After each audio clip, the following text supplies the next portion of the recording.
In the Star Wars universe, the Force is a mystical energy field that connects all living things, and while the Jedi describe it as having a will, the true meaning of this concept is never fully explained. Some interpret the Force's will as a kind of natural order, an energy that guides events toward balance, even though its exact purpose and how it affects people's lives is pretty ambiguous. The Force is always portrayed as mysterious. Characters like Yoda and Qui-Gon Jinn acknowledge its influence, but also recognize that its true nature is hard to understand.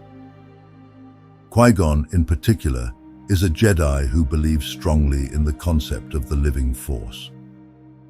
This is a philosophy that emphasizes staying present, being attuned to the Force as it flows in the here and now.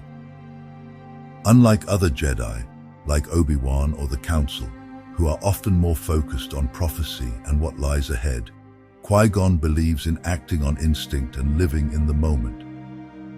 This mindset is what leads Qui-Gon to believe in Anakin Skywalker as the Chosen One, a child he believes could bring balance to the Force. Qui-Gon's trust in the Force's will and his willingness to follow his instincts rather than the strict rules of the Jedi Council often puts him at odds with their more dogmatic approach. Qui-Gon's death is a crucial moment in The Phantom Menace, and its impact echoes throughout the entire Star Wars saga. He's killed in a duel with Darth Maul, the apprentice of Darth Sidious. While his death is tragic, it also plays an essential role in setting off the chain of events that lead to the fall of the Republic, the rise of the Empire, and Anakin's eventual role in fulfilling the prophecy of the Chosen One. Qui-Gon's untimely death creates an opening for Obi-Wan Kenobi to take on Anakin as his apprentice. If Qui-Gon had lived, he likely would have been a powerful and independent influence within the Jedi Order.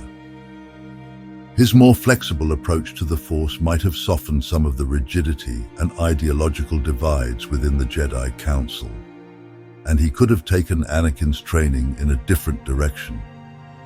Instead, with Qui-Gon gone, the responsibility for Anakin falls to Obi-Wan, who, despite his best intentions, isn't as in tune with Anakin's struggles and emotions as Qui-Gon might have been. This shift plays a role in Anakin's eventual fall to the dark side. Looking at it from a broader perspective, Qui-Gon's death seems to serve the will of the Force in a way that helps bring about the balance the Force seeks. While the Force doesn't directly intervene to prevent Qui-Gon's death, it's almost as if his passing aligns with the idea that certain events must unfold to bring the galaxy to its destined resolution. In this sense, we could see Qui-Gon's death as part of the Force's plan for balance. Without his loss, the events that lead to Anakin's fall and eventually his redemption wouldn't have played out in quite the same way. Qui-Gon's belief in Anakin as the Chosen One, combined with his death, sets off a chain of actions that ultimately brings balance to the Force, but not without a tremendous cost. The balance between fate and free will is a central theme in the Star Wars saga. Qui-Gon Jinn, in particular, reflects a belief in personal freedom, often acting in ways that go against the expectations of the Jedi Council. His death raises an important question. Was Qui-Gon's death inevitable because it was the will of the Force, or did it result from his own choices? Some might argue that Qui-Gon's death shows a loss of individual freedom, that it was an unavoidable moment in the Force's larger plan. Others, however, would say that his actions, his belief in Anakin, his defiance of the Council, and his willingness to follow the Force despite the risks, were acts of free will, and that his death was a consequence of the risky choices he made. Qui-Gon's passing also underscores the vulnerability of the Jedi Order. Despite all its wisdom, the Jedi can't foresee or prevent events that reshape the galaxy. His death, alongside the growing darkness in the galaxy, shows the limits of the Jedi's understanding of the Force. It becomes clear that the Force works on a level far beyond the control of any one person, and sometimes its true meaning can only be understood in hindsight. Was it the will of the Force for Qui-Gon Jinn to die?